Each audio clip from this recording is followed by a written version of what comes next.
자, 207쪽 보시면은 조세 분류 나오죠. 조세 분류. 네, 조세 분류 보니까 뭐 과세권자에 따른 분류, 우리 과세권자 다른 말로 과세 주체 이렇게도 이야기를 합니다. 네, 누가 세금을 부과하는가 하는 거죠. 과세 주체, 과세권자, 과세 주체. 주체가 있으면 뭐도 있겠습니까? 객체도 있겠죠. 객체도 있습니다. 과세 객체. 다른 말로 과세 대상, 과세 물건 이렇게 과세 대상. 무엇을 대상으로 세금 받는가 하는 거죠. 누가 세금을 부과하는가?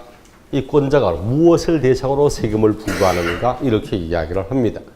우리 교육에도 주체가 있고 객체가 있습니다. 교육의 주체, 교육의 객체, 교육의 매개체 이렇게 하는데 이 강의실에 교육의 주체가 누구겠습니까? 제가 주체겠습니까? 여러분이 주체겠습니까? 네? 여러분이 주체입니까? 착각하고 있습니다, 지금. 제가 주체입니다. 누가 교육하는가? 주체. 누구를 대상으로 교육하는가? 여러분이 과세 객체. 이제 이렇게 하죠. 과세 주체. 앞에 국가 지자체입니다. 국가 지자체. 세금은 국가 또는 지자체가 이렇게 하는 거죠. 국가 지자체가. 이를 흔히 말해 이제 뭐라고 하죠? 국세. 이를 지방세 이렇게 이야기를 하는 겁니다. 국가가 주체가 되면 국세. 그럼 앞에 있듯이 뭐 14개 세금이 있고 지방자치단체가 주체되는 세금 지방세 11개 세금이 있습니다. 11개 세금. 지자체도 광역지자체가 있고 기초지자체가 있죠. 근데 광역지자체가 되면 특별시 광역시세 또는 도세 이렇게 표현하고 기초지자체가 되면 시군세 또는 구세 이렇게 표현하기도 합니다. 뭐 여기 이제 지자체 가운데도 도세도 있고 시군세도 있고 하지만 시험에 당신이 정확히 이 세금이 특광도의 세금인지 시군구의 세금인지 모두를 다 구분할 수 있는가 이게 절대 묻지 않습니다. 시험에 나오는 지방세 딱 세 가지 그거만 아시면 돼. 취득, 등록, 면허, 재산세 그 세 가지만 알면 됩니다. 뭐 지금 여기서 할 필요는 없고 뒤에 가서 내용 보시면 될 거고 주체가 이렇게 구분되고 있다 뭐 그 정도만 아시면 됩니다. 뒷장을 넘겨보니까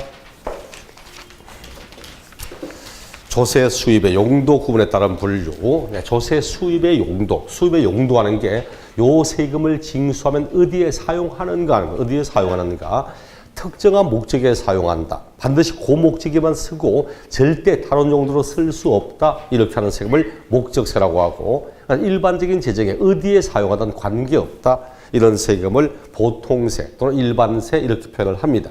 목적세는 반드시 특정한 목적에만 사용하도록 되어 있고 전용 금지, 옮겨 사용하는 것이 금지되어 있습니다.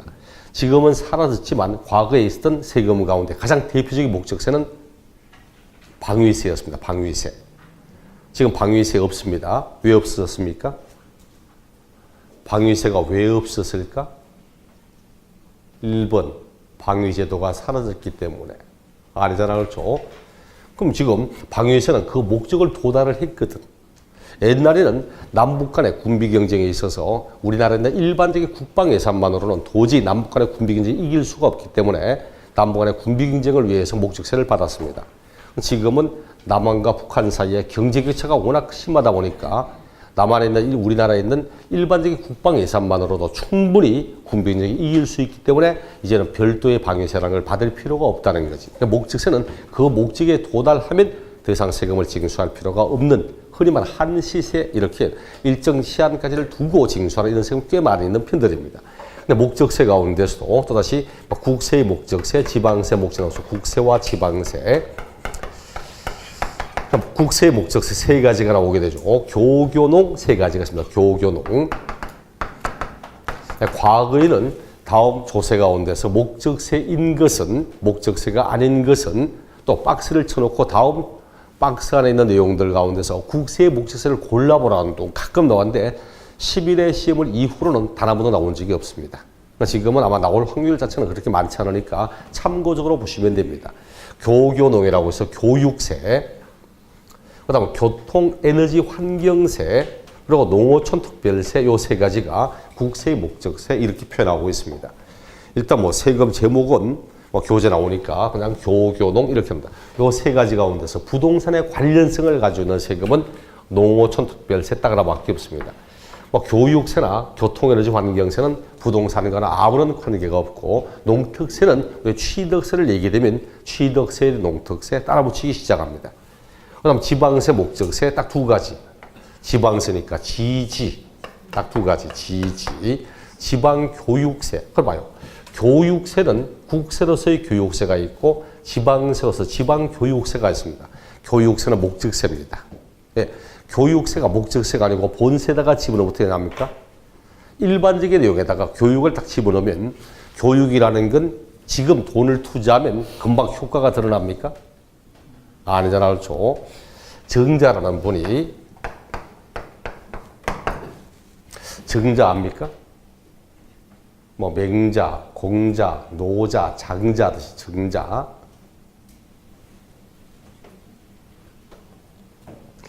정자. 이 사람이 말하기를 교육은 백년지대계라고 말하는 이 사람입니다. 사람이 1년을 보고 살려면 농사를 짓고 10년을 보고 살려면 나무를 심고 100년을 보고 살려면 교육을 하라고 이야기를 했습니다. 교육은 백년지대계라고. 그 말의 의미는 뭐냐니까 인풋과 아웃풋의 시차입니다. 농사를 지으면 지금 딱 씨앗을 뿌리면 1년 안에 결과물이 튀어나와요. 나무는 집으려면 적어도 몇 년 지나면 결과물이 나옵니다. 교육은 지금 투입을 해도 결과물이 금방 나오진 않거든. 교육은 거의 백년지대계란 말의 의미는 교육은 3대를 걸쳐야만 효과가 나옵니다. 3대를 걸쳐야만. 그래서 그만큼 시간은 오래 걸립니다. 근데 이렇게 지금 당장 돈을 투입했다고 해서 효과가 금방 나타나지는 않는데 그럼 만약 세금이라는 것이 교육에다 돈을 써야 된다. 그럼 정치하는 내가 대통령이다. 내가 임금이라면 결과물이 언제 나오든 상관없습니다. 그냥 투입하면 됩니다. 근데 임기가 있는 대통령은 지금 투입한다고 해서 금방 효과가 내 임기 때는 효과 나타나지 않는 이런 교육에다 돈을 안 써. 그럼 교육의 돈은 저 후순위로 밀리기 시작합니다. 후순위로. 그걸 막기 위해서 교육에 대해서만큼은 이 돈은 반드시 교육에만 써야 되지 다른 용도로 쓰면 안 된다. 이렇게 나오는 게 이제 목적세에서 교육세였습니다. 이제 이거는 지역자원시설세, 이렇게 지역자원시설세, 우리 사회에 필요한 공동시설, 소방의 공동시설이나 소방에 관한 내용들, 화재 방지, 소방청 이래 가는 돈들이 이 돈입니다. 지역자원시설, 그 다음 상하수도에 관련된 돈 쓰는 거 이 돈입니다. 이게 지역자원시설세입니다. 이 두 가지가 지방세, 목적세 이렇게 표현을 하는 겁니다. 그 다음 이제 보니까 뒷장을 또다시 넘겨서 조세 부담의 증가 여부에 따른 분류 나오죠. 얘는 1회부터 지금까지 단 한 번도 시험 나온 적 없습니다. 앞으로도 나올 확률은 굉장히 희박합니다. 신경 안 써도 괜찮습니다. 뭐 집적세와 간접세 나오는데 이런 식의 개념입니다. 집적세, 간접세라고 해서 집적세는 담세자와 실제로 세금을 부담하는 자, 담세자와 납세자가 일치하게 하는 것. 세금을 실제 부담하는 사람이 그 세금을 납부하게 하는 것을 집적세라고 하고, 간접세는 담세자와 납세자가 일치하지 않는 걸 이야기를 합니다. 그래서 흔히 말하는 요거는 조세의 증가가 불가능하다고 말하고, 요는 조세 증가가 가능하다고 이야기를 합니다. 실제 세금을 부담하는 건 A가 부담하는데 그 세금의 납세 의무는 B에게 있고, 이렇게 하는 것을 간접세라고 이야기를 합니다. 중국집에 가서 친구하고 둘이서 짬뽕 두 그릇 딱 생기니까 짬뽕 두 그릇 하니까 11,000원 달라고, 5,500원에서 11,000원 달라고. 11,000원 내잖아, 그렇죠? 문제는 카드로 긁으면 어떻게 나와요? 카드로 긁으면 음식값은 10,000원이고 1,000원은 부가가치세입니다. 부가가치세가 10%거든. 이게 요 가운데 10,000원이 음식값, 1,000원은 부가가치세, 요거는 세금입니다. 누가 부담합니까? 소비자가 부담하잖아요. 내가 11,000원 내야 돼. 근데 부가가치세 납세 의무는 사업자에게 있지, 일반 소비자는 부가 납세 의무가 없습니다. 사업적 목적으로서 재화, 용역을 소비하거나 할 때 매입에 대한 세금, 매출에 대한 세금 내는 겁니다. 이 양만 팔았으니까 매출에 대한 부가가치 내는 겁니다. 실제 부담하는 건 소비자가 부담하는데 세금의 납세 의무는 사업자에게 있고, 이렇게 이루어지는 것을 간접세라고 이야기를 합니다. 보통 정통성 있는 국가, 그리고 소득 배분이 균등하게 이루어지는 나라는 집적세 중심으로 씁니다. 근데 소득 기획이 불균형하게 이루어지고 정통성이 없는 정부, 세금을 부과했을 때 반발이 많이 생기겠다. 이런 나라들은 간접세제로 가고 있는 편들입니다. 직접세 중심으로 하면 이건 대부분 소득, 재산에 대한 세금이고 이건 소비에 대한 세금이고 이런 겁니다. 그러다 보니까 소득을 중심으로, 재산을 중심으로 받는 건 소득이 균등하거나 소득이 많거나 대부분 이런 겁니다. 근데 그렇지 않은 나라, 소득 상위에 관한 사람은 10% 국민들이 대부분의 뭐 소득의 90%를 차지하고 이런 나라들은 세금을 받고자 하면 밑에는 받을 수도 없고 그러다 보니까 대부분 좀 후진 국가는 데는 간접세 중심, 선진 국가는 직접 중심이 많아요. 그 나라가 세금을 어떻게 운영하는가를 보면 그 나라가 선진국인지 후진국인지 등등등 이런 거 알 수 있습니다. 대한민국은 간접세가 과거에는 불과 6, 7년 전만 해도 간접세가 52%, 직접세가 48%. 대한민국 세금 구조는 후진적 구조로 되어 있었습니다. 지금도 거의 50대 50 비등비등합니다. 세금은 34개 가운데서 간접세는 5개밖에 없습니다. 5개밖에 없음에도 불구하고 간접세가 확실히 많은 비중을 차지합니다. 대표적으로 대한민국 세금 가운데서 가장 많은 액수를 차지하는 건 부가가치세입니다. 부가가치세가 액수를 가장 많이 이게 간접세거든. 이런 식의 내용이다 보니까 시험을 뭐 아마 나온다 하더라면 다음 담세자와 납세가 일치한다, 불일치한다, 조세 증가가 불가능하다, 조세 증가가 가능하다, 뭐 이런 정도의 내용이 내려면 지문 하나 낼 수는 있을 겁니다. 하지만 뭐 통상적으로 반드시 외워야 되고 반드시 알아야 되고 이런 내용은 아니고 참고적으로 보시면 될 내용입니다. 그 다음 인적 규칙에 따른 분류, 인세, 물세, 이것도 시험에 당신 이 세금이 인세냐 물세냐 이런 건 절대 안 물을 겁니다. 그런데 인세냐 물세냐 이걸 알면 도움되는 건 상당히 많습니다. 물세가 뭐냐니까 물세 그리고 인세 물세는 납세 의무자의 인적 사항은 전혀 볼 필요 없습니다. 세금을 내는 사람 인적 사항은 전혀 볼 필요 없고 오직 과세하는 대상, 과세 물건만을 보고 세금을 부과하는 걸 물세. 하지만 납세 의무자 인적 사항을 고려하면서 받는 세금은 인세 이렇게 표현을 합니다. 예를 들어서 소득세는 인세겠습니까? 물세겠습니까? 제가 예를 물으면 발음을 똑바로 하셔야 돼. 인세겠습니까? 물세겠습니까? 물세. 물세. 앞말에 대충 흐리고 세. 세상 그래 비겁하게 사는 게 아닙니다. 인세면 인세고 물세면 물세지. 세. 소득세는 뭐라고? 만약에 소득세가 물세라고 쳐봐. 소득세가 물세면 갑과 을이 회사를 입사해서 딱 월급을 1년 딱 연봉 3천만 원 딱 받았는데 나중에 소득세 낼 때 보니까 이게 물세가 되면 이 사람의 인적 사기가 무엇이든 과세 대상, 소득세 대상은 소득 금액입니다. 소득 금액이 같으니까 똑같은 세금 나와야 돼. 물세가 되면은. 근데 아니거든. 갑은 추가 납부하랍니다. 당신 세금 추가 납부하라고 말하고 이 사람 환급해 준답니다. 갑의 마음이 어떻겠습니까? 갑의 마음이 어떨까요? 갑갑합니다. 그렇죠. 갑갑합니다. 을의 마음은 을을합니다. 갑은 마음이 참 답답한 거야. 왜? 똑같은 입사를 해서 똑같은 연봉 받았는데 나 왜 세금 추가 내라고? 혹시 을이 뭐 수석 입사했냐고? 그런 거 아니랍니다.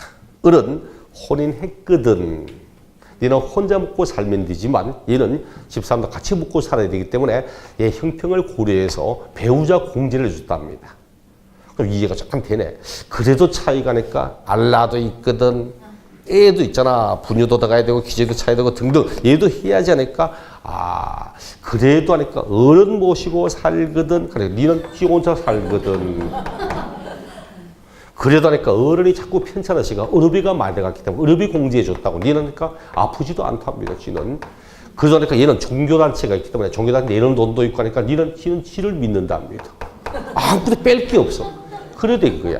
그 소득세는 인세라는 거예요. 소득세는 그 사람의 인적 사항을 고려해서 세금을 부과하는 겁니다. 똑같은 세금이라도 같은 성격의 세금인데 재산세, 종합부동산세, 재산세는 물세입니다.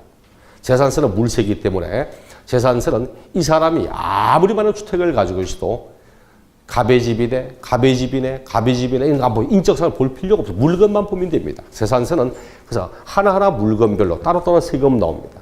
내가 집을 수백 채를 가지고 있어도 재산세는 주택별로 나오지 주택과 이걸 합산하지 않습니다. 근데 같은 세금인데 종합부동산세는 인세입니다.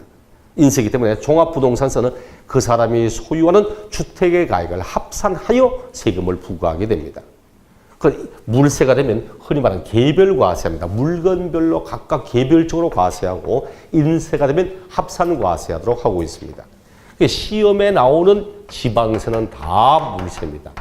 그러니까 시험에 나오는 지방세 이렇게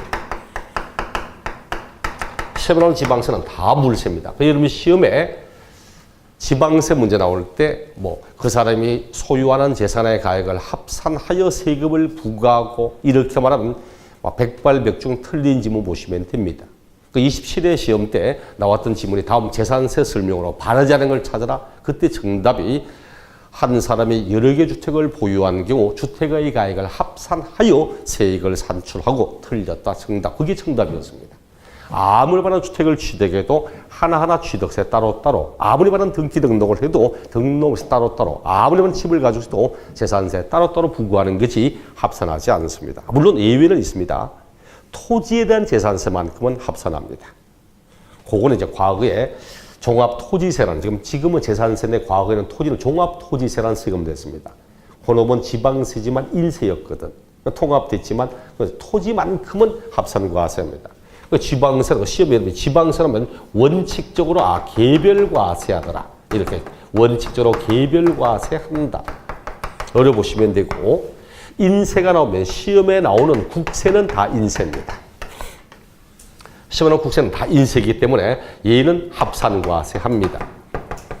그러니까 여러분이 시험 칠 때 소득세 문제, 종합부동산세 문제, 국세가 나오면 합산한다고 생각하시면 됩니다. 1년에 여러 차례 부동산을 여러 차례 팔았다. 양도소득도 같은 연도에 부동산을 여러 차례 팔면 양도소득도 합산하여 세금을 부과합니다.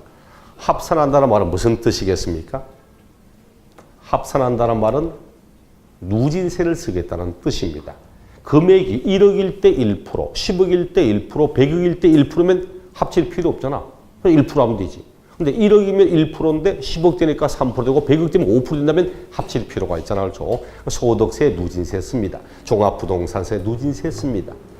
또 국세가 되면 인세거든. 인세이기 때문에 납세지가 어디냐 이렇게 세금이 납세지가 어디냐 물으면 항상 그 사람의 주소지를 따라가면 됩니다. 그 사람의 주소지. 그 인세가 나오면 국세가 나오면 납세지를 물으면 양도자의 주소지. 종합부동산세 납세지는 부동산 소유자의 주소지. 그러니까 종합부동산세 가면 납세지는 이렇게 말합니다. 소득세법 규정을 준용한다고. 소득세법 규정을 준해서 함께 사용하기 때문에 대신 여기는 납세지가 어디냐 이렇게 납세지를 물으면 물세거든. 물세는 물건 소지지 따라갑니다. 물건 소재지. 여러분 이렇게만 알아도 문제 풀 때 참 쉽습니다. 하나하나 조세할 때마다 취득세 납세지, 등록 납세지, 이거 보는 게 아니고 지방세가 나와 지방세는 물세더라 물건 소재지, 취득한 물건의 소재지, 등록 면허세 부동산 소재지, 재산세 재산 소재지 이렇게 갑니다. 그 26회 시험 때 다음 취득세 내용으로 바르지 않은 것 취득자 주소지를 납세지로 하고 있을 수가 없는 이야기입니다. 취득한 물건 소재지 이래가는 거지. 이것도 종종 납세지에 관련된 지문은 시험을 10번 치면 최저 한 8, 9번은 나옵니다. 어느 세금에서 나오든. 그때 굉장히 쉽게 보는 건 지방세 나오면 물건 소재지, 국세 나오면 그 사람의 주소지 이렇게 하면 99%는 다 맞습니다. 이런 내용 보시면 될 거고 이제 흔히 이제 국세계 물세와 인세 이래 표현을 합니다.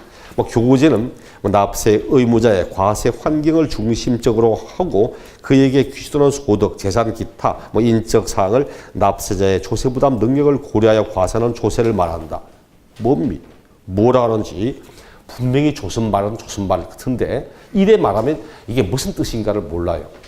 그런데 인세와 그 사람의 능력, 그 사람의 내용을 고려해서 세금을 부과하는 게 인세. 그 사람과 아무 관계없이 과세는 대상만을 보고 부과하는 세금이 물세 이렇게 표현을 합니다. 그다음 과세 표준의 표시 방법에 따른 분류 요거는 꼭 알아야 됩니다. 내용 자체가 중요하다 이게 아니고 요 내용이 이제 흔히 말하는 세금의 시작이라고 보시면 됩니다. 과세 표준이라고, 과세 표준.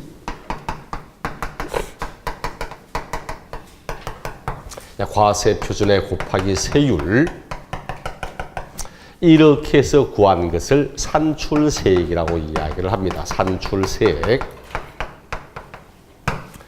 그럼 이제 말 한번 끼워 맞춰봅시다. 과세 표준, 이래 말하면 흔히 이제 과표 하는데 과표. 과세 표준의 용어를 설명하려면 뭘 하면 되겠습니까? 우리 법에 이렇게 나옵니다. 과세 표준은 세액을 산출하기 위한 기초, 세액 산출의 근거, 이렇게 말합니다. 무엇을 바탕으로 세금을 부과할 건가 하는 거죠. 무엇을 바탕으로 세금 받을까? 그럼 세율 넣으면 세액을 산출하기 위하여 과세 표준에 곱하여지는 금액 또는 비율, 이렇게 이야기를 합니다. 근데 과세 표준은 대부분의 세금들은 뭘로 되어 있냐니까 금액이나 가액으로 이루어져 있습니다. 금액이나 가액으로. 이를 종가세라고 말합니다. 종가세. 종가세, 따를 종자를 써서, 쫓을 종자, 따를 종자를 써서 가액에 따라서 세금을 부과한다고 종가세 이렇게 표현을 합니다. 가액에 따라 받는다고.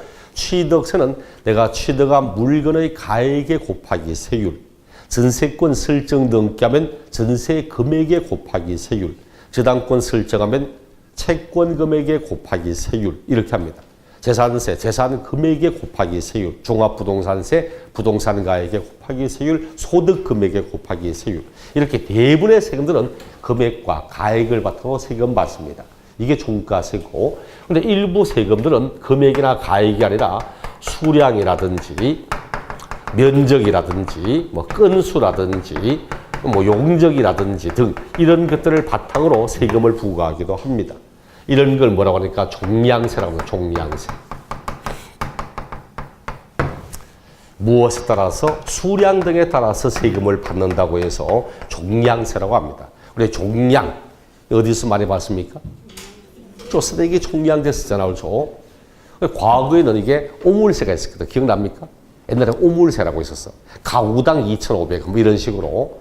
그것도 참 신기하죠. 그것도 공무원이 받는 게 아니고 또 뭐 그 쓰레기 하시는 분이 집에 와서 뭐 돈 달라는 이런 적이 있었고, 네, 등등 이래. 과거는 오물세 받았습니다. 문제는 오물세 2,500원 가구당 얼마? 억울합니다. 옆집 할아버지 되게 억울해 하시더라고. 흔히 말하는 독거 노인, 무협지나 노인 같아. 독거는 혼자 살고 계시는데 2,500원이야. 우리 집은 제가 어릴 때는 팔남매잖아. 아버지 어머니가 10명이 살고 있는데 2,500원이야. 배추랑은 쓰레기는 양이 틀리잖아. 그렇죠? 근데 똑같이 2,500원 받으니까 이 양반 억울하잖아. 억울할 거 아니야. 이 좀 문제 있는 거 아니냐. 그래서 자기가 배출하는 쓰레기의 양만큼 돈을 얘기하자. 그래 바뀐 게 이제 자기가 배출하는 쓰레기 양만큼 봉투를 사야 되는 거예요. 할아버지 1년에 10개짜리 한 봉급 딱 사놓으면 1년 내내 쓰십니다. 우리 집은 이렇게 사놓으면 한 달만 다 날라가. 이런 식이 되니까 진짜 양에 따라서 자기가 돈을 지출해야 되는 이게 종량입니다. 이게 종량세야. 세금도 자기가 배출하는 양만큼, 건수만큼 이런 식으로 씁니다. 시험에 나오는 조세 가운데서 종량세 사용하는 건 only 등록면허세나밖에 없습니다. 등록에서 오직 건수를 가지고 합니다. 건수를 가지고. 그리고 나중에 보시면 돼요. only 오직 뭐밖에 없다? 등록면허세. 등기 등록 가운데서 소유권이 아닌 권리에 대한 등기할 때 등록면허세 가운데 변경 등기, 말소 등기는 건수에 따라 합니다. 여러분 나중에 은행에 과거에 기억납니까? 은행 가서 대출을 받을 때 내가 1,000만 원 대출을 받아서 그때는 대출을 받을 때는 저당권 설정 등기할 때는 당신이 빌린 채권 금액에 곱하기 세율 금액 가지고 합니다. 근데 빌린 돈을 이제 다 갚고 난 뒤에 말소하거든. 말소 등기할 때는 건수에 따라 합니다. 한 건을 말소할 때마다 그냥 6,000원 내면 됩니다. 건당 6,000원. 아니던데? 5만 얼마 달라고 하던데?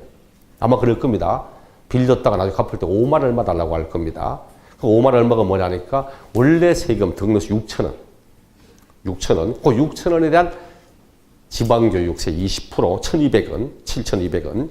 그 다음 인지대 400원짜리 하나, 7,600원, 디엔드 끝. 그게 끝입니다. 그럼 나머지 돈은 뭡니까?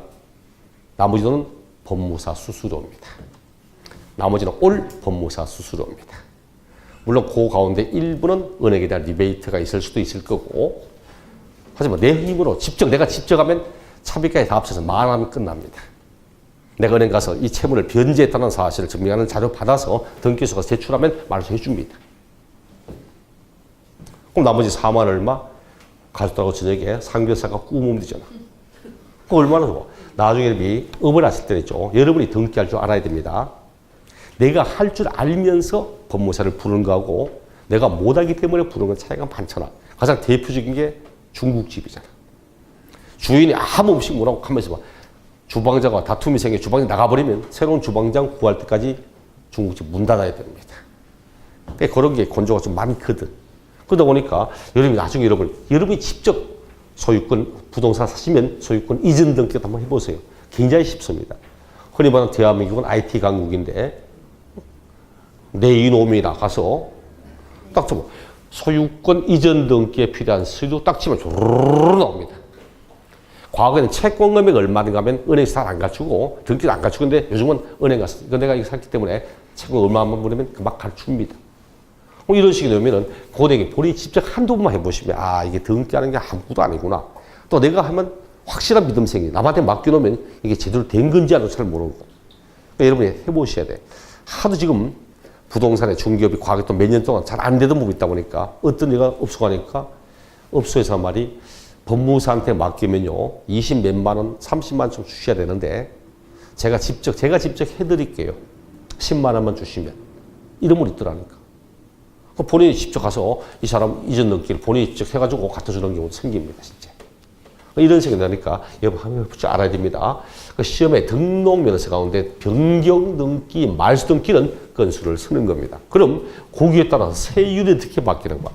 흔히 여러분 보통 일반인들은 세율 하면 아 율이니까 비율을 말하겠지 이래 생각하는데 여기다가 비율 해봐. 퍼센티지 곱하기 세율.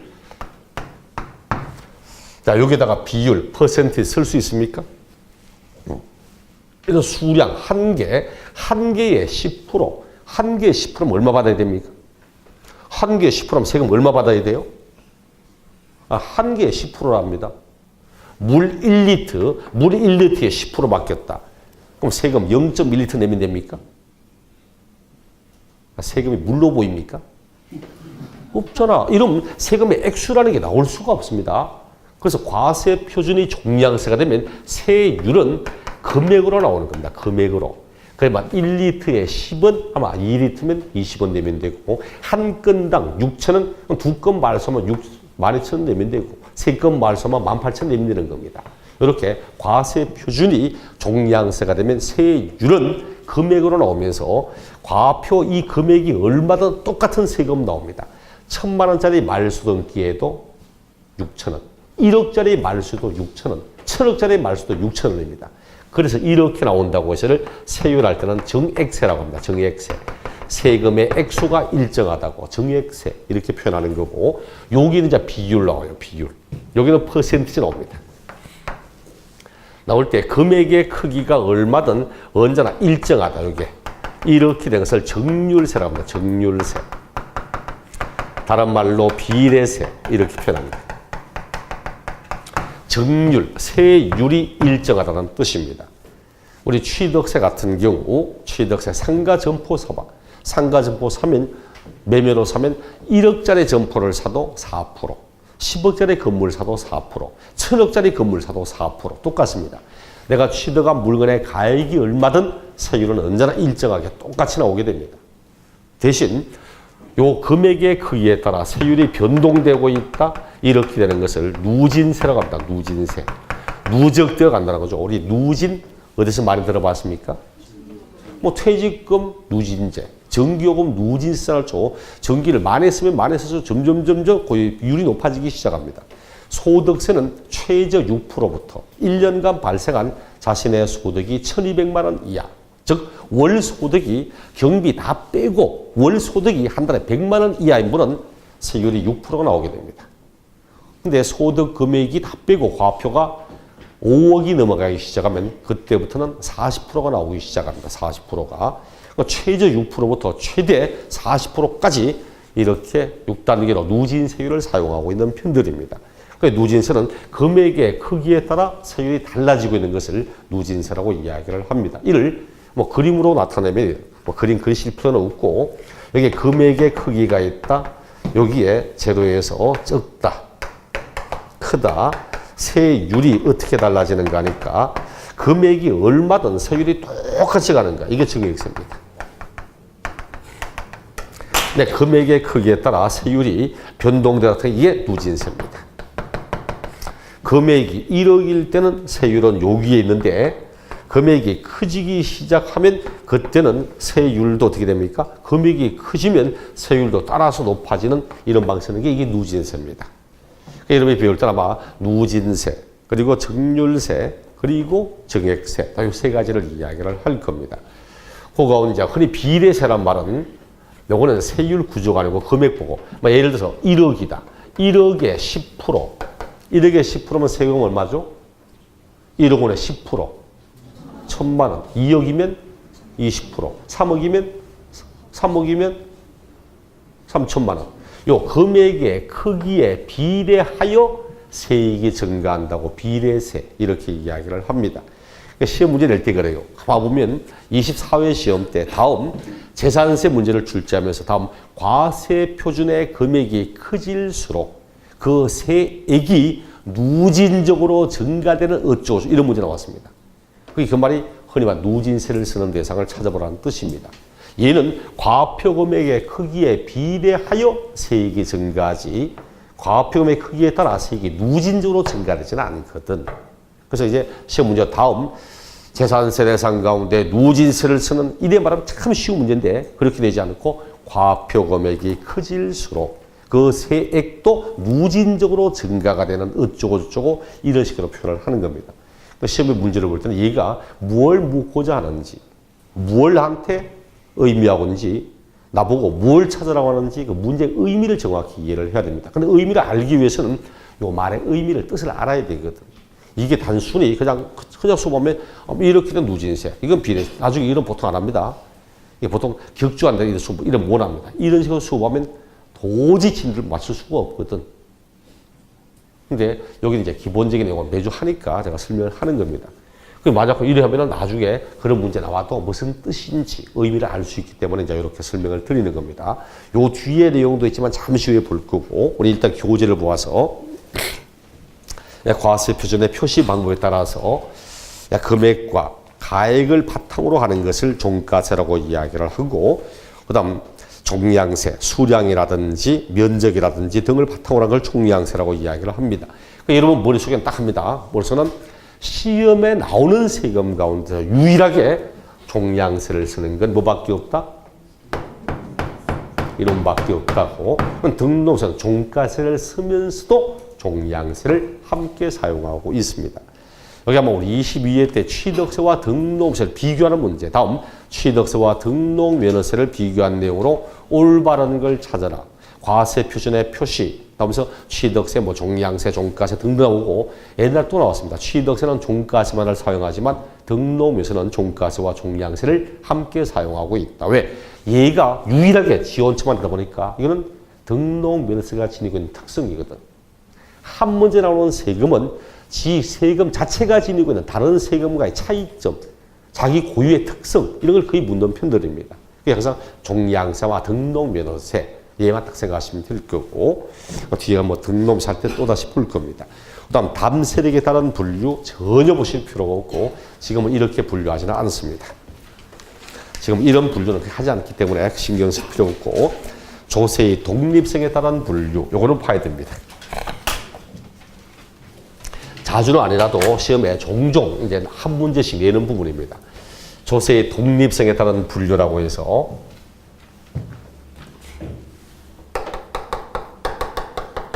독립세, 다른 말로 본세 이렇게 말하기도 하고, 그래서 부가세라고 합니다. 부가세.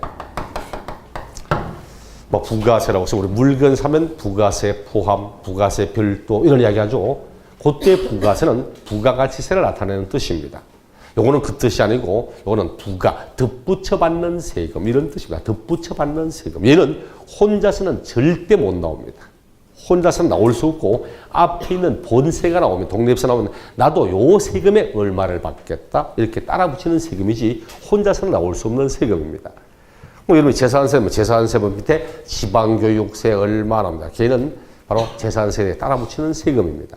우리가 배우는 세금 5가지, 취득세, 그다음 등록면허세, 기본적 개념만 보겠습니다. 등록면허세, 재산세, 종합부동산세, 소득세, 이렇게 세금이 딱 나오면 취득세가 나오면 취득세 뒤에는 2가지가 따라 붙입니다. 농어촌 특별세 나와요. 농어촌 특별세.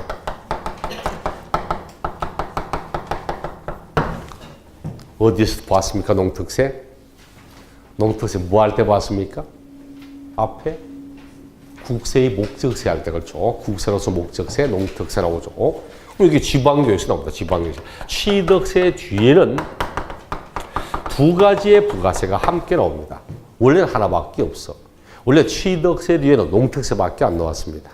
근데 우리 취득세와 등록세가 통합됐잖아. 그러니까 등록세 뒤에 원래 지방교육세가 나왔었거든. 근데 통합시키다 보니까 취득세 뒤에 있던 농특세, 그 다음 등록세 뒤에 있던 지방교육세 지금 같이 나오고 있습니다. 원래 원칙은 원래 하나의 세금이나 하나의 부가세밖에 안 나오는 게 원래 원칙입니다. 지금 통합시켜서 같이 나오고 있습니다. 그러니까 여러분 아파트 딱 사거나 해보세요. 아파트 사거나 하면 이제 취득세 얼마, 그 밑에 농어특별세 얼마, 그 밑에 지방교육세 얼마 이렇게 쭉 표기 나올 겁니다. 표기가 나오게 될 거예요. 근데 이렇게 다 배우고 나니까 마지막 가서 하시는 어떤 분이 쌤 이론하고 현실은 틀린다고 실무하고 왜 하니까 본인이 아파트 샀는데 농특세 없더랍니다. 선생님 하시는 건 이론이고 실무는 틀린답니다. 제가 뭐라고 말했겠습니까? 어디 가셔가지고 그런 얘기 하지 말라 했습니다. 몇 평 사셨습니까? 전용 면적 85제곱미터 이하, 흔히 말하는 32평 이하를 사셨죠? 하니까 어떻게 아시냐고 물어. 국민주택 규모 이하의 주택은 농특세가 비과세입니다. 그래서 안 받는 겁니다. 모르는 사람은 그래 하지만 아는 사람은 그래 말하면 이게 작은 집 샀구나 금방 아니까 딴 데 가서 그런 말 하지 말라 했습니다. 차라리 야 집 샀는데 농특세 나왔더라 하면 아는 사람은 저게 큰 거 샀구나 중대형을 샀구나 금방 압니다. 그래서 어디 가서 농특세 안 나오던데 이런 이야기하면 대부분 저게 작은 집이구나 금방 아니까 괜히 실비 없이 그런 이야기 할 필요 없습니다. 농특세 지방도 등록면세도 지방교육세 나옵니다. 지방교육세. 종합부동산세에 대해도 지방교육세 나옵니다. 종합부도 뒤에는 이제 농특세 나옵니다. 농어특별세. 원래 특성이 있죠. 원래의 특성은 지방세 뒤에요. 지방세 뒤에는 지방세 나오고 국세 뒤에는 국세 나와요. 부동산에 관련된 부가세 2개밖에 없습니다. 농어특별세, 지방세 2개밖에 없습니다.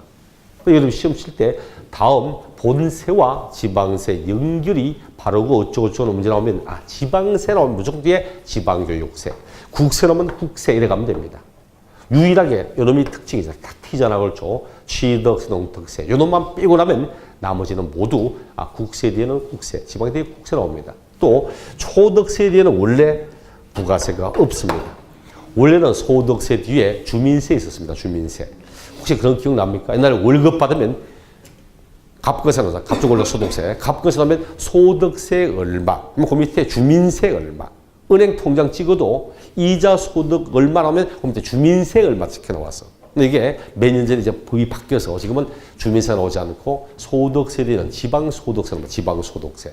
근데 지방소득세는 부가세가 아니고 독립세이기 때문에 소득세 뒤에는 원래 이제는 부가세라는 게 없습니다. 그 힘들 게 뭐 있어?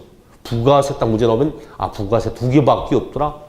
농특세와 지방교육세 딱 2개밖에 없고 그럼 뭐 나오냐면은 지방세 뒤에는 지방세, 국세 뒤에는 국세하면 되는데 유일하게 앞에 지방세인데 농특세, 국세가 붙는 농특세. 요놈이 특이하니까 이거 기억하면 돼. 그 17회 시험 때 다음 취득세에 부과되는 농특세는 지방세이다. 틀린 지문 정답. 취득세는 지방세지만 얘는 국세거든. 그런 지문 내는 이유 아시겠죠? 원래 나머지는 지방세 대 지방세, 국세 대 국세 나와야 되는데 얘만 특이하기 때문에 당신 얘가 지방세니까 얘도 지방세로 착각하라고 그런 지문을 내는 겁니다. 몇 프로 나오는가 하면은 나머지 다 올 20%입니다. 우리 등록 면허세 나오면 요 세금의 20%요 세금 나와요. 재산세는 재산세 뒤에 20%요 세금 나옵니다. 요 세금의 20%는 농특세 나옵니다. 유일하게 10%잖아요. 딱 부가세 10%하면 20%, 딱 두 개밖에 없는데 요 놈만 10%입니다. 요 놈만 취득세 내면 취득세 10% 내고 나머지는 모두 20% 냅니다.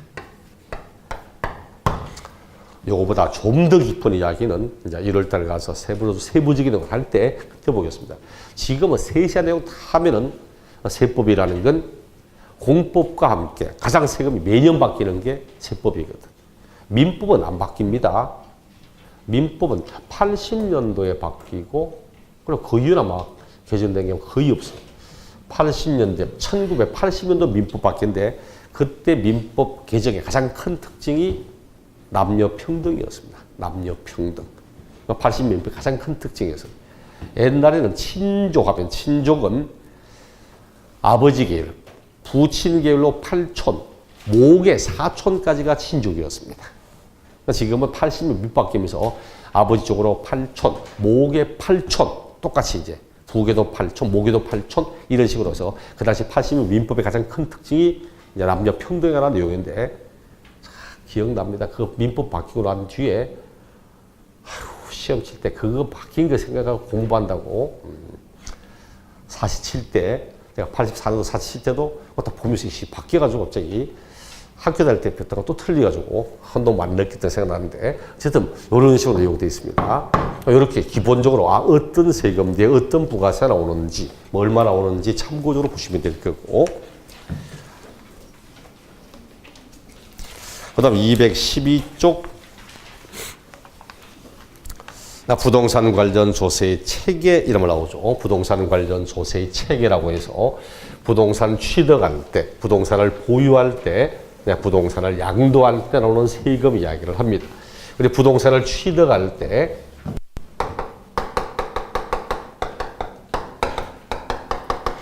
부동산을 보유할 때, 부동산을 양도할 때 우리 취득할 때 가장 대표적인 세금 뭐라 했죠? 취득세, 그렇죠. 그 다음 등록면허세, 뭐 상속증여세, 이런 세금들은 부동산의 취득에 관련된 세금입니다. 뭐 상속세, 증여세는 무상취득이잖아요. 무상취득할 때. 이제 가지고 있는 동안 재산세, 종합부동산세, 뭐 지역자원시설세, 이런 세금이 있고, 그 다음 양도할 때 양도소득세 등등이 있습니다. 근데 이런 내용은 이제 기본 상식이야. 근데 시험은 기본적으로 다 제일 쉽게 되는 사람은 다음 부동산 취득에 관한 세금이 아닌 것, 보유 관련 세금 아닌 것 이렇게 묻는 사람은 진짜 양반이고 근데 그게 아니고 대부분 이렇게 합니다. 부동산을 대부분 세금 취득할 때 내거나 보유할 때 내거나 양도할 때가 하나밖에 없는데 일부 세금 가운데서는 취득할 때도 내는데 보유할 때도 내고 보유할 때도 내지만 양도할 때도 내고 또 취득할 때 내고 양도할 때 내고 진짜 더 독한 놈은 취득하고 보유하고 양도할 때 다 내야 되는 세금도 있습니다. 그럼 어떤 세금이 취득할 때도 내어야 하는데 보유할 때도 내어야 되고 이거 어떤 세금이 있겠습니까? 방금 했어. 방금. 지방교육세. 지방교육세는 취득세 뒤에 지방교육세. 재산세 뒤에도 지방교육세 나오잖아요. 양도할 때 나올 수가 없습니다. 지방교육세는 취득할 때도 내고 보유할 때도 냅니다. 이것도 이제 시험에 종종 나오죠. 다음 부동산 양도 시에는 부과될 수 없는 세금은 이래 물으면 백발백중 정답은 지방교육세 이렇게 나오게 됩니다. 그럼 보유할 때도 내고 양도할 때 내는 세금 뭐 있겠습니까? 요거는 종합소득세가 종합소득세. 우리 양도소득은 양도할 때만 내잖아요. 하지만 보유하는 동안 그 부동산을 보유할 때 타인에게 임대하면 임대소득에 대한 사업소득으로 종합소득세. 부동산을 타인에게 파는데 일시적이고 우발적이면 양도지만 계속 반복해서 양도하면 사업소득에 대한 종합소득세 나오게 됩니다. 소득세가 나오면 소득세 뒤에는 지방소득세는 부가세는 아니지만 반드시 따라붙입니다. 시험은 종합소득세를 묻지 않고 지방소득세를 묻습니다. 지방교육세, 지방소득세, 이것도 최근에도 다음 부동산 취득 시에는 부과될 수 없는 세금은 하면 백발백중 정답은 지방소득세입니다. 그 다음 취득할 때 내고 보유세 나오지 않는데 취득하고 양도하는 세금 인지세가 있습니다. 인지세. 인지세도 2013년까지만 해도 보유 관련된 세금도 납부했지만 지금은 나오지 않고 있습니다. 인지세는 과세 문서를 작성하고자 할 때 그러면 수입인지 붙이는 겁니다. 수입인지 붙이는 거. 기억나죠? 옛날에 구청 가서 뭐 시청 가고 구청 가서 뭐 하려면 수입인지 사오라고. 몇 번 창고 가서 얼마치 사야 됩니까? 400원씩 사오라고 이러는데 지금은 그래 안 하잖아. 지금은 얼마 하면 딱 돈 주면 자 기계에다가 밀어넣어서 쭉 밑에 수입인지 갈아막 딱 찍혀나오잖아요. 그러니까 이건 과세문서 작성할 때 합니다. 부동산을 취득하면 취득했다는 사실을 작성할 때 인지세 냅니다. 팔면 팔았다는 사실을 작성할 때 인지세 냅니다. 요리 하는 거고, 그럼 취득할 때, 보유할 때, 양도할 때 나오는 세금 농어촌특별세 있습니다. 아니 근데 앞에 보니까 농특세는 취득세 뒤에 나오던데 종부세 뒤에 나오던데 취득과 보유. 근데 양도는 양도소득세를 감면받으면 농특세 나옵니다. 양도소득세를 감면을 받으면 감면받은 금액의 20%에 해당하는 농특세 나옵니다. 그러므로 농특세는 부동산을 취득할 때 취득세 뒤에, 보유할 때 종합부동산세 뒤에, 양도할 때 양도소득세 감면받으면 농특세 다 나올 수 있다는 이야기입니다. 반드시 나온다는 게 아니고 취득, 보유, 양도에 모두 부과될 수 있다는 뜻입니다. 부가가치세. 그리고 부가가치세는 흔히 말하는 이제 매입과 매출, 사업적 목적으로 재화, 용역을 할 때 매입과 매출, 내가 부동산을 사업적 목적으로 개인 간의 부동산을 거래하면은 부가가치 이런 거 없습니다. 근데 아파트를 분양받아봐. 분양받으면 이게는 사업자잖아. 파는 쪽이 사업자거든. 사업자이기 때문에 사업자로부터 하면 이제 부가세 따라갑니다, 원래. 그럼 나는 매입하면 매입에 대한 부가가치세, 팔면 매출에 대한 부가가치세, 가지고 있는 동안 타인에게 임대하면 임대에 대한 임대소득의 부가세 나오게 됩니다. 임대용역의 부가가치세 세 가지가 다 나오게 됩니다. 13회 시험 때 세법 말고 13회 시험 때 부동산 학계로 문제에 부동산의 취득과 보유와 양도는 부동산의 거래 단계 마상 이 세금들은 부동산에 있던 변동에 상당히 중요한 영향을 미친다. 등등 하면서 다음 부동산의 취득, 보유, 양도 모두에 부과될 수 있는 조세로 올바르게 엮인 걸 찾아봐라. 요거 찾아내는 문제. 이게 학계로 문제였습니다. 세법 문제가 아니라 학계로 문제로 나왔던 적도 있습니다.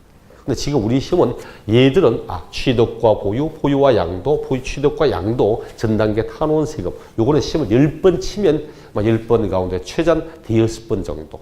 2번에 한 번꼴 정도는 이와 관련된 문제 출제하고 있습니다. 요 정도 선까지는 반드시 내용을 알아야 될 내용들입니다. 그 다음 조세 용어의 청의, 세법 크게 신경 쓸 필요 없고, 납세자, 과세 기간,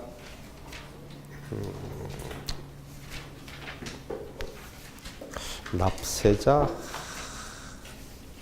뒤에 세율부터 먼저 볼게요. 4번 세율 방금 봤던 거니까 세율은 세액을 정하기 위해서 과세 표준에 곱해지는 비율 또는 금액 이해가시죠? 요거잖아. 세액을 산출하기 위하여 과세 표준에 곱하여지고 있는 비율 또는 금액 이를 세율이라고 이야기를 하고 근데 그 뒤에 표시 방법에 따라서 정률세와 정액세 했죠. 정률세, 정액세에서 정률세는 저게 과표 금액이 얼마든 간에 관계없이 세율이 일정하게 나타나는 것을 이야기하고 정액세는 과표 금액에 상관없이 세금의 액수가 일정하게 나타나는 걸 정액세 이야기를 했죠. 비례세, 누진세니까 역진세는 대한민국에서 역진세 없으니까 신경 쓰지 말고 누진세, 그건 이제 비례세 또는 누진세 이렇게 표현을 합니다. 과세권자의 자주성에 따른 여부, 그 내용을 볼게요. 과세권자의 자주성 여부에 따른 분류 이렇게 되어 있는데 이런 뜻입니다. 세율이 있어. 예를 들어 취득세가 4%다. 일반적인 토지라거나 일반적인 상가 건물 등을 매매 등으로 취득하면 취득세 4%입니다. 취득세 4%, 법에서 4% 한다. 이렇게 되면 지자체는 세율 몇 프로 적용해야 되죠? 몇 프로 적용합니까? 또다시 대한민국 헌법 제56조에는 대한민국 헌법에는 이 나옵니다. 조세의 종목과 세율은 법률이 정하는 바에 의한다고 어떤 세금을 받을까? 몇 프로 세율을 정할까? 이게 법률이 정한 바에 따른다고 이야기를 합니다. 세율은 원래 법이 정한 대로 해야 됩니다. 그럼 법에 4% 되어 있으면 반드시 4%만 해야 될까?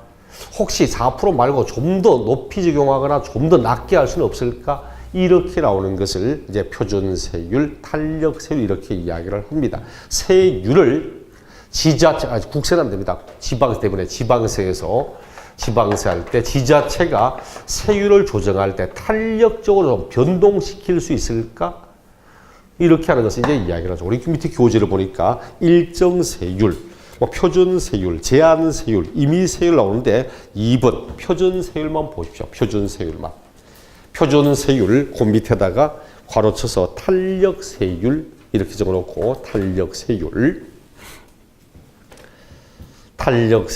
이렇게 이야기를 합니다.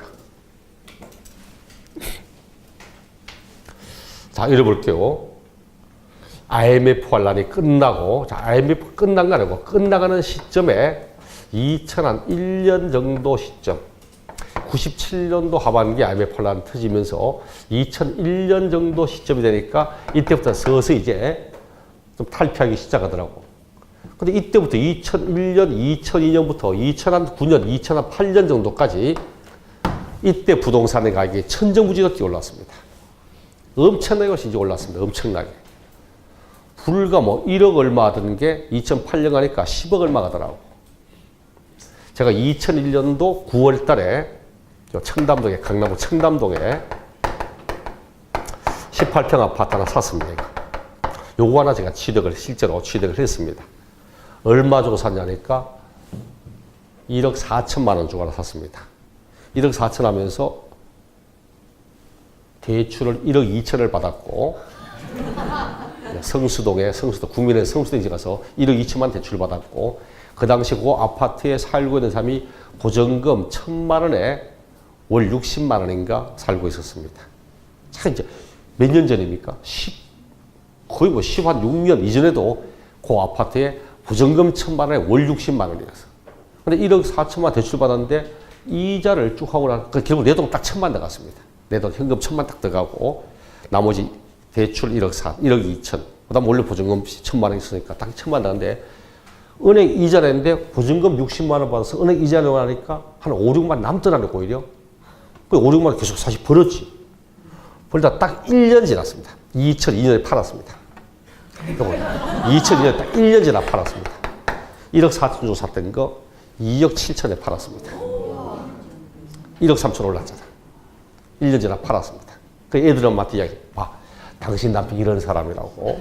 아무 짓도 안 하고 딱 부동산 하나 사가지고 그 딱 1년 만에 내가 세금 다 빼고도 1억 1천 내가 벌었다고. 그 애들 막 야, 대단한 당신 하다가 요즘은 욕합니다. 요즘 12억 하거든, 이거. 요즘 이게 12억 하거든. 요즘 하는 말이, 요즘은 성질만 빨라가지고 말이야, 등등등 이런 얘기 합니다. 진짜 요거 말고는 상당히 제가 사고 팔던 게 참 많습니다. 이런 게, 그 당시에도. 이런, 문제는 뭐 쫙 올라간다. 굉장히 많이 올라간다. 문제는 전국이 다 이렇게 올랐습니까? 아니거든, 그렇죠. 흔히 말하는 버블 세븐지요. 막 강남구, 서초구, 뭐 등등 송파구, 잠실 쪽에 이런 쪽에 굉장히 많았지만 제 고향 원래 안동입니다. 천정부지 올라간데 우리 집은 꼼짝도 안 하더라고. 오히려 떨어지더라고. 그래 봐. 문제는 지금 너무 많이 오르니까 정부에서 나오니까 거래를 좀 완화시켜서 거래를 좀 위축시켜야 되겠다. 그 나오는 게 취득 관련 세금을 확 올려버리면 예를 들어서 취득 관련 조세를 확 올려버리면 어떻게 됩니까? 여기는 세부담을 느끼지 사는 사람들이 세부담 느끼면 거래가 좀 억눌려질 거야. 문제는 여기는 세부담 느껴서 억눌릴지 몰라도 그래서도 거래가 되지 않고 있는 우리 초는 죽으라는 이야기하고 똑같은 거야. 사약을 타든 비약을 타면서 뒤져라 이런 거야. 이 문제 있잖아. 그래서 지방세는 지방자치단체가 그 지자체에 있는 부동산의 경기 등을 참작하여서 그 지방자치단체가 재량에 따라서 부동산 경기가 너무 좋지 않구나. 세율을 밑으로 깎아주고 부산경제가 너무 좋구나. 좀 눌러야 되겠다. 올리고 이럴 수 있도록 지방자치단체가 지방세대에서만큼은 표준세율, 표준세율의 100분의 50 범위 안에서는 50% 범위 안에서는 가감 조정할 수 있도록 되어 있습니다. 그럼 취득세가 4%다 최대 높이면 6%까지도 최대 낮추면 2%까지도 요 안에서는 지방자치단체 재량에 따라서 탄력적으로 조정할 수 있다는 뜻입니다. 여러분 시험에 지방세 문제 나오면서 세율을 탄력적으로 조정할 수 있는가 물으면 무조건 할 수 있다고 하면 됩니다. 부동산에 관련된 지방세는 다 탄력적 적용 가능합니다.